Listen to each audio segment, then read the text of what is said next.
I'm James Schramko, and I've spent the last few years building what I call an AI-human hybrid system.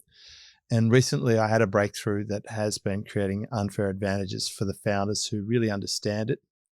People who work with me are getting results that I could not deliver before. Today I'm going to show you exactly how this works and why most people are using AI completely wrong, and how smart founders are building what I call a flying suit, kind of like Tony Stark in Iron Man.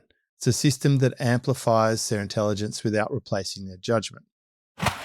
Last week, something happened that changed everything for me with AI. One of my clients received a complete campaign so polished that he was gobsmacked, and he only needed 2 changes, which was how long he's been in business and how much he wants to charge for his program. Everything else was ready to launch. And this is what really gets me. We created that entire campaign in less than an hour. That same campaign that used to take months and cost tens of thousands, less than an hour. First, I've got to tell you about this shift that's happening right now that I think people are really missing out on. I think there are 3 main types of founders in the market. There's the deniers, there's the over-automators, and then the hybrid builders. So deniers are like marketers and business owners who are just denouncing AI. The copywriters who say writers write, don't use AI. People publishing studies showing that GPT destroys your brain. I get that, and I totally understand that if you overuse the tools or use them the wrong way, they're no good for you.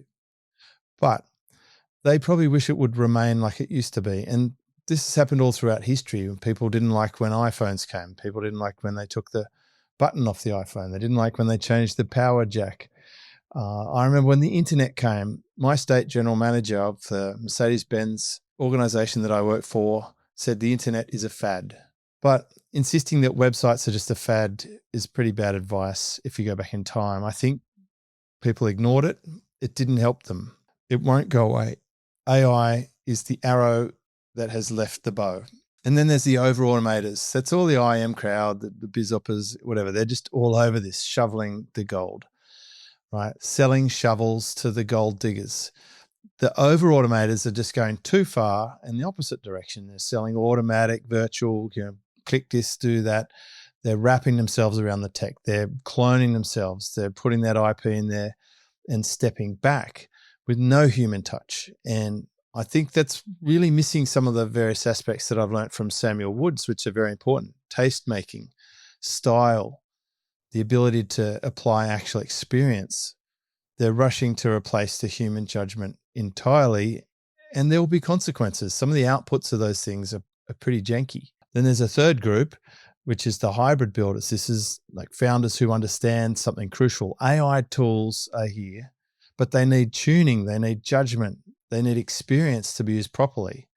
I think of them like glasses. Glasses don't replace your eyes, they enhance your vision.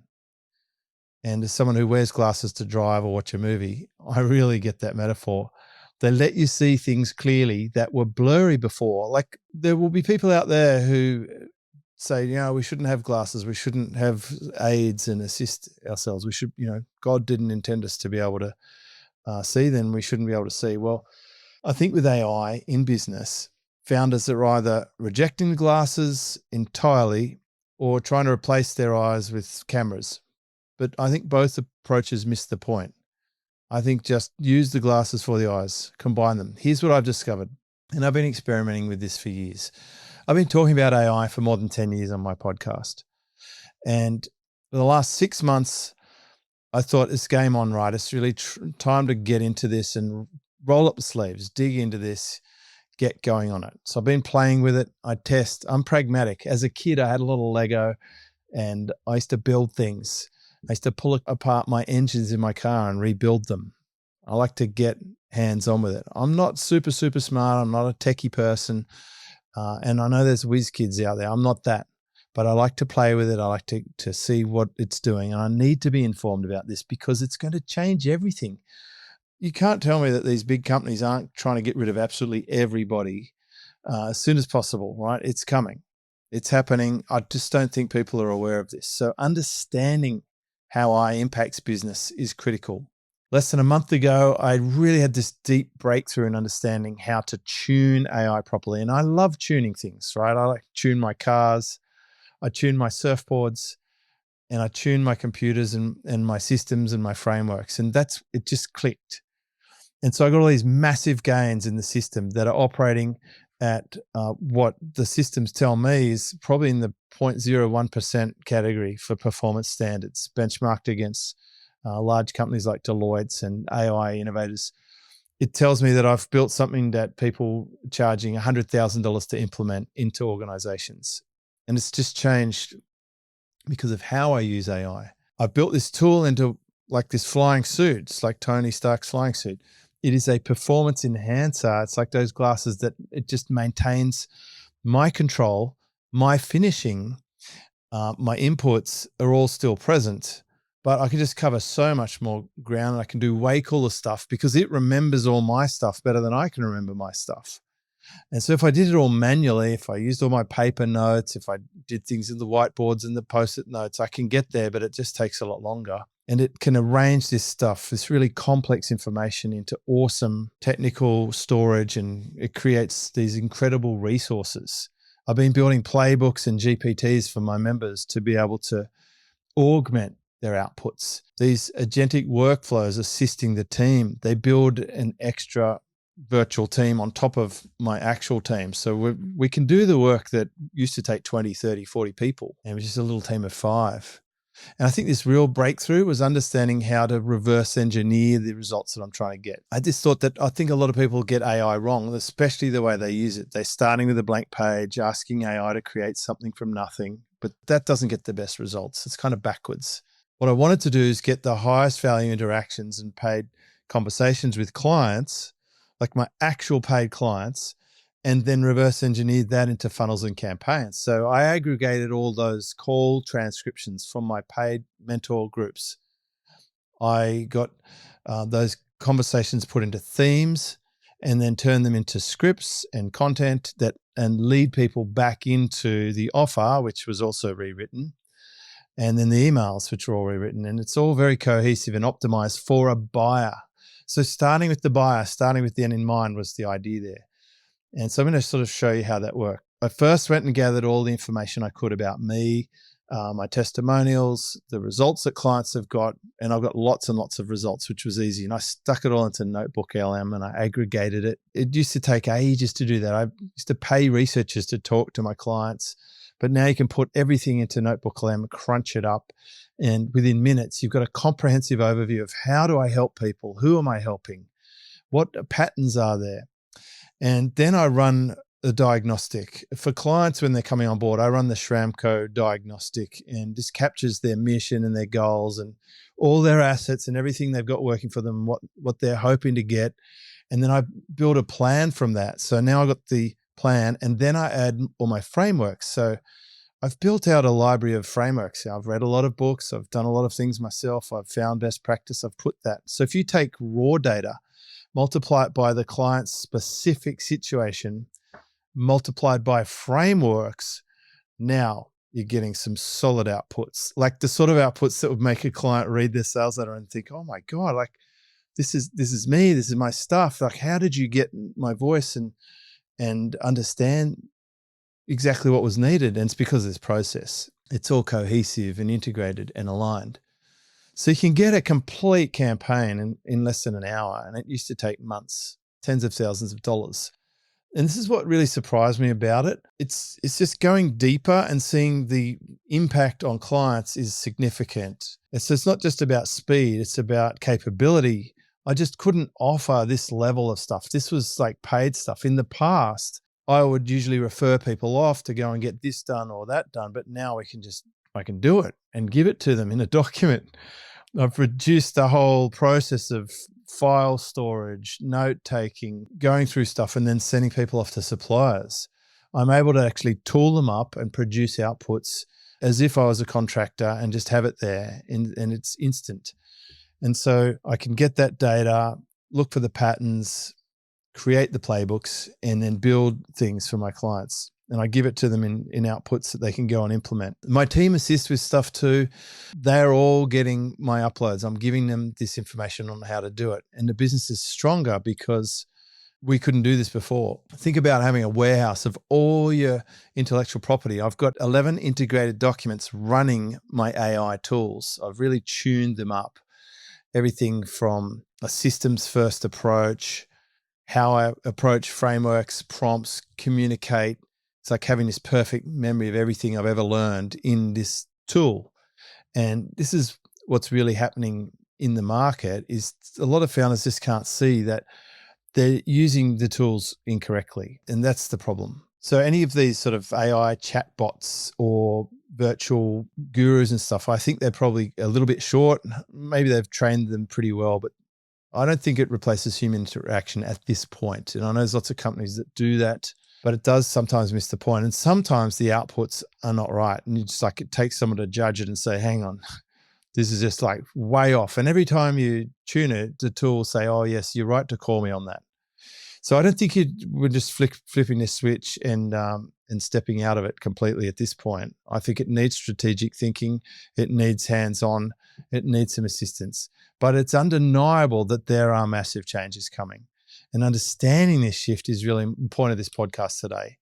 The big winners won't completely automate everything right now, but they're also not waiting to get dirty with this and to really understand it.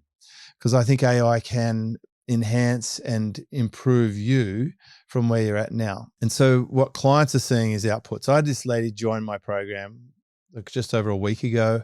Nothing she was doing was working, right? She was running Facebook ads, doing webinars, trying to sell the clients at a high price point because that's what the agency told her to do. Just it all stopped. And I retooled it. I took all her information, her book, the funnel she had. I looked for all the gaps. I come up with a new plan, different price point, different strategy, mapped it out, gave it to her. She installed it, started running ads. She made a sale within 2 days. And she made 4 sales within 3 or 4 days. And that's emotional. That's next level stuff. This was not thought possible. So with the implementation, I think this is a very important thing. If you're using AI to replace your thinking and to enhance it, you can't just dump it into the tool or ask these crappy prompts. And it's not about a magic prompt. It's about the system behind the prompt. You have to have context. You have to have frameworks and you have to have judgment. So the breakthrough comes when you can tune the tools properly. So with the old process of being manual diagnostic, of course, you can bring the diagnostics in as a framework and you can backtrain it. You can say, look, here are 10 diagnostics I did before. Here are 10 manual outputs that I did. See what patterns and things you can learn from that and then upgrade it. And so for things like GPT, it builds memory. For Claude, you use documents to do this instead. And you can sync it to a Google Drive, and that's been critical. And so when you want to maintain that level of control of your system, you have to systemize it. So document your frameworks, document your decision-making processes, your strategic approaches, not generic templates, and don't rely on the stuff that it pulls out for you. You want that to just lift what you put in, integrate it all, your voice, your brand, your avatar, and put it all into a system. I've actually documented how the system worked for me, how I got mine so finely tuned, and I put it inside my membership as a playbook. And people can actually take the playbook and load it to their AI and say, learn from this process and let's build that for me. And that's what makes it unique to each person, because my system is unique to my model, my voice, my frameworks, and it's not going to get the same outputs as someone else. That's why clients try and do stuff and they're getting rubbish outputs, because it comes down to communication, it comes down to leadership, it comes down to the time you've put into training and how you understand how the systems work. So while everyone's doing stuff manually, I think those people are going to be left behind. People who over-automate are going to miss the important part of that cognitive thinking and tuning. But I do think it's the time now to start getting serious about this. Founders who are able to tune and build the systems will get the advantage now. And I think you can actually do a lot behind the scenes. You don't have to even pursue the same business models you did before. I've helped 2 or 3 people put revenue share deals together in the last week. Again, we're able to analyze lots of data, check contracts, do client research, of their prospective partners to see if they've got reasonable prospects. We can do diagnostic assessments to see if there's any gain or gap that could be utilized, to look for all the quick wins, to do out an action plan and to work together on this. We're able to do it so quickly and it's so effective. So I think the best results are coming from the human AI bridge at the moment. You still have control of the creativity, the inputs, and the outputs. It's very important to check the outputs before they go live to the public. You can't just have auto bots posting it. It's rubbish. And the internet is just getting gunked up with generic crap. So tune the inputs, tune the outputs, keep upgrading the memory on your system. If you go over the top, pull it back, revert to the last system. With GPT, you can ask it what memory percentage you're using. You can ask it to show you the memory. You can go and tune and hand pick the memory, and you can give it better memories.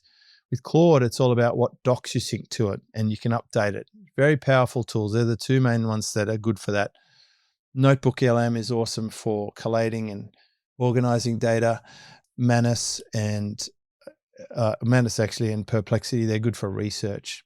So if you are interested in this, if you're not sure about some of the stuff I've talked about, I'm talking about this in my community. We have an AI discussion forum.